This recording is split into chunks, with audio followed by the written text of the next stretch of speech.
do you get more done in just 2 hours a day working on your business? Is it reasonable? Can you successfully run a business in just 2 hours a day, 5 days a week? Well, I'm here to tell you, yes, I just ran this experiment and I did 4 weeks of 2 hours a day with a little caveat there. I'll talk about that in a minute. So 2 hours a day, but the most important part is about being focused 2 hours a day. Now I have some notes here on my screen right below the camera, so you'll see me checking those out. And I will link those in the description of this video because I think it can be a good reference point for you. So first, let me get that pulled up so I can see. Perfect. There we go. So how to get more done in just 2 focused hours a day. Focus means focus. So we are going to set ourselves up for success by blocking our time. We are going to schedule our time in advance so we know exactly when each day we are going to have our 2 hours.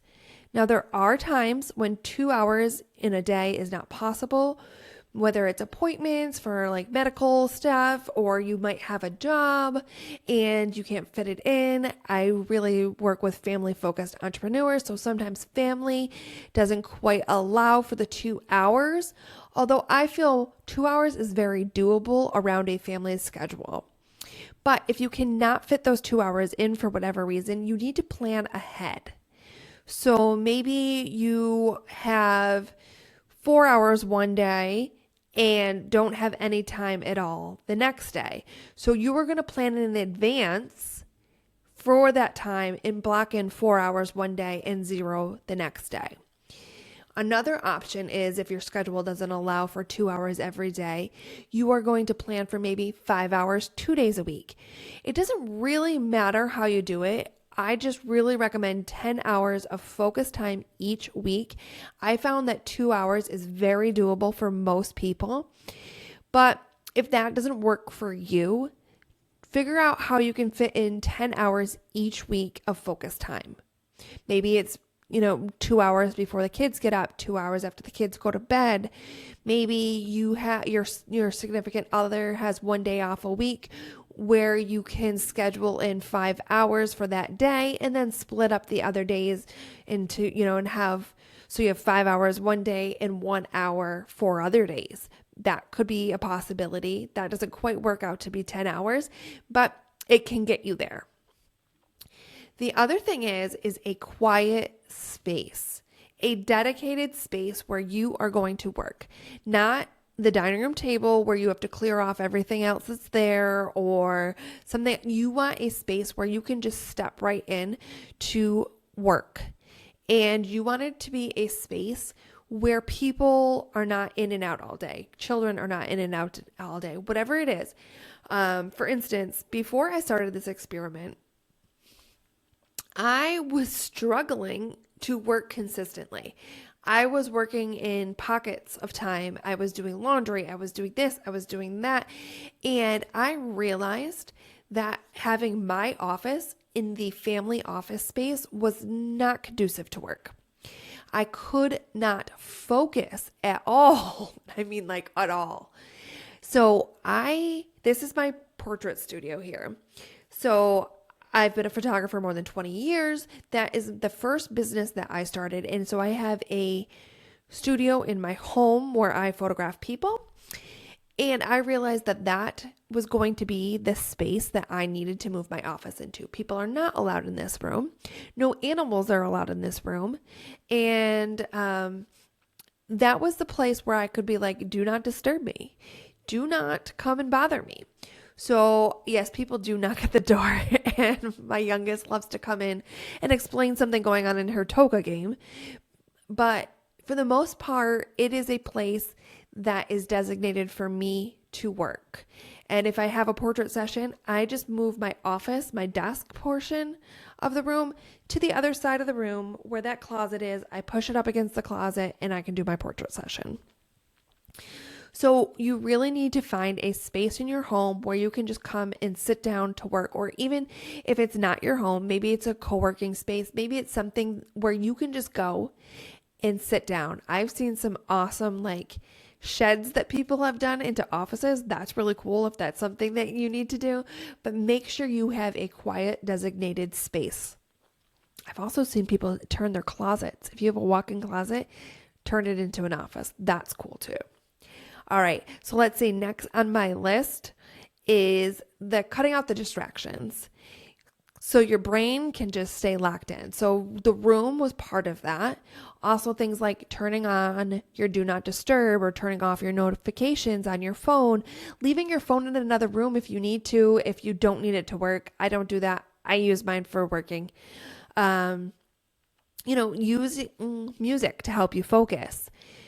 Pandora, I sometimes will put on the Pandora meditation station, or I have recently actually purchased a subscription for the year and I'm testing it out, but the Moongate app, it has some great music that's in there that has specific tones and to help you focus, different frequencies, and I'm testing that out. So far, I'm actually really loving it because I used to think that I needed amped up music to help get me motivated, but what I was finding is the motivation was actually distracting to me. So I like the meditation station on Pandora or the Moongate app right now. Another thing is if you absolutely need to stick to your timeline for that day, set a timer because checking the clock constantly will actually be a distraction to you. So if you need to stick to 2 hours, set a timer for 2 hours. And that way you can cut out that distraction of constantly looking at the clock. Now this thing I figured out from on the very first day that I started this experiment. Do not start household chores like laundry. You'll end up thinking about them the whole time, thinking, oh gosh, I have to switch over the laundry. It's going to get smelly. I need to stick it in the dryer. Do not do that. So do not start those at this time right before you get into your session. You will get distracted by it. All right, let's move on. Let's see what is next on. I hope you don't hear that. That's my husband hampering. It's raining, and so he could not go to work today because he is a roofer.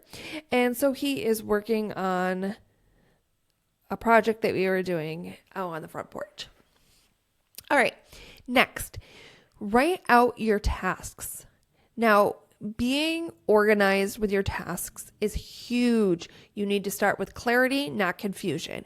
You need to know exactly what you're going to work on so you're not overwhelmed. This is absolutely a key factor in whether or not your 2 hours of focus time will be successful or not. So what I like to do is on my very first session that I did, I started with a huge brain dump. I just got everything out, all the things that I could think of that I needed to do during my time working. I wrote them all out. Then I started to prioritize them. I'm like, okay, what is time sensitive? What do I need to do to move my business forward? I need to create this. I need to do this. And I reorganized my list by order of importance. And anything that I really, once I got through that list, decided was not even worth my time, I just completely got rid of it. One thing that I think is really good, what worked for me is, like I said, I did it at the beginning. So on Monday, when I first sat down, I wrote this all out and I did not prioritize by day. I just said, I am not going to make a daily task list. I'm going to organize by the project I'm working on and create weekly or project-based tasks. When you focus on daily tasks and you don't finish a task before your 2 hours is done, you get discouraged. And the discouragement can actually cause you to not stay committed to this. So by doing it by project, you're not limiting yourself to finishing those tasks in a day, in 2 hours, in a week. It doesn't matter. You are doing it project based. So I ended each period of time, each session, really happy with what I got accomplished. Whereas if I had put it as a daily task, I actually probably would have been disappointed that I didn't get too much done. Even though I did get much done, it just wasn't like when you put it by the daily task, I swear it sets yourself up for disappointment. So do not do a daily task list. Do a project or a weekly task list. I find those to be the most beneficial. Then what you're going to want to do is you're going to want to batch similar tasks together. So you're not bouncing from one thing to another, skipping around. That loses time. You will lose out on time by jumping around. So if you need to write a series of emails, write those all at one time. If you're planning your social media, plan them all. Write them all, then film them all. You're going to do it in stages and in batches, and that is going to set you up for success. All right, the next one, let's scoot down. You want to make sure that you are creating your systems that work for you. You can use folders on your desktop so you know where different things for each project is, or on a Google Drive. I prefer Google Drive because then I can access them on my phone, my computer, wherever I am, and it just works best for me. Also, my laptop doesn't have a ton of space on it, but my Google Drive, I could always upgrade my storage and have unlimited storage in theory. So another way to stay organized and create your systems is with templates. I have templates created on Canva for lots of things. You can create templates for email. You can create templates for social media. Whatever it is that you need to do, you don't want to be starting from scratch every single time. So templates can be your friend. Another great system to put in place is a startup routine. Now on YouTube, my youngest, loves all these startup routines that she watches. Not startup routines, but she loves daily routines and things like that. You can create your very own viral routine. Now, it's great to just get yourself into work mode. And by doing a startup routine or like a workday routine, you get your body ready to work and your mind ready to work. Example could be grab yourself a coffee, grab a snack, light a candle, start your music, and sit down at the desk. And that would be, your body and your mind's trigger to get into that. And that is a system that can help work for you. You could even do something that would be great for ending your day if you wanted to. Whether, if you like to journal, you could journal something about it. You could cross off some tasks that are done, jot down any notes, something that can close your laptop, blow out the candle, whatever it is you need to do to transition from one to the other. So you have work mode and you have life mode. And that is a great system. All right. So things we want to avoid. We already talked about some distractions, things, just one quick look. Like if you're pulling up on your phone, just one quick look. It kills your momentum. It can distract you for a period of time. The only thing that I wouldn't do that. So like my kids at school, if there was something to come up, so like yesterday, I got an email about my son. Did it have to get answered immediately? No, but I decided that it was worth it to me to stop what I was doing and respond to that email because I think that email was important. So there are certain things that I don't put on Do Not Disturb. An email or a call from school is basically it, or my husband. Just in case something's to happen to him when he's on a work site or something like that. Now, other things you want to avoid would be busy work. If you do not put out your task list and prioritize it by order of importance and what needs to be done in a relatively quick period of time, you are setting yourself up for busy work.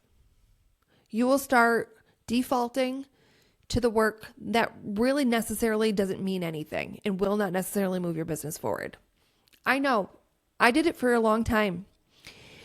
I love to use the saying, work harder, not longer.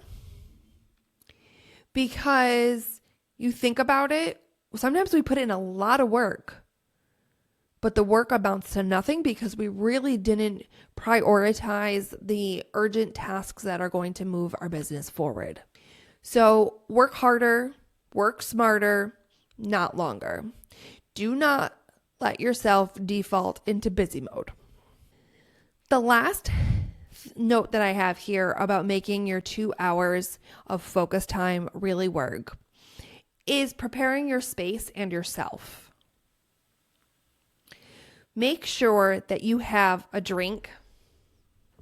For example, I have a drink right here. I often also have a snack. It is empty at the moment, but here's my little snack cup. I like to have a little nuts or whatever. You want to fuel your mind. You don't want to get distracted by being hungry. Munching can also grab some nuts here. Munching can help improve focus, especially if you have ADHD. It's actually proven that just snacking on something like that, a little munching here and here, can improve your focus. And for me, is huge. I'm not going to lie. I absolutely find such a difference when I have a little something to munch on. It really, really, really, really improves my focus. The other thing is to stay hydrated. Make sure, that your brain has what it needs, your body has what it needs in order to focus and not get distracted, not get sluggish. So make sure that you are prepared. I also find it's, needing to get those things can be a distraction. If I have to get up and walk away from my desk because I'm hungry or thirsty, that's not great. Also, if you are planning your time so when you're planning out when you are going to work, try to plan it around those things. 2 hours is not a long period of time, so you shouldn't have to, take major breaks. Occasionally I get up, use the bathroom, and come right back. That's understandable. You're allowed to go to the bathroom. We won't consider that a distraction. But try to schedule, if I start at 10:30 and end at 12:30, I'm perfectly fine not eating at 12:30 until 12:30, 1 o'clock. So try to think about that. Prepare yourself, schedule, focus. I am telling you 2 hours a day or 10 hours a week of focus time can really move your business forward if you take these steps. If you need help with your business foundation, such as your niche, your branding, your target customer, I highly recommend checking out the workbook. I used to call it the Business Clarity Workbook, but I'm actually just finishing up revamping it, and now I call it the Clarity to Cash New Business Workbook. It will walk you through the process of figuring out your niche, your brand, your target customers, and so much more. Setting goals, you name it. We go through this, and like I said, it is a workbook. So there's no guessing. You just follow page to page to page, and you will be set up with great foundations for your business. The link to the Clarity to Cash workbook is in the description.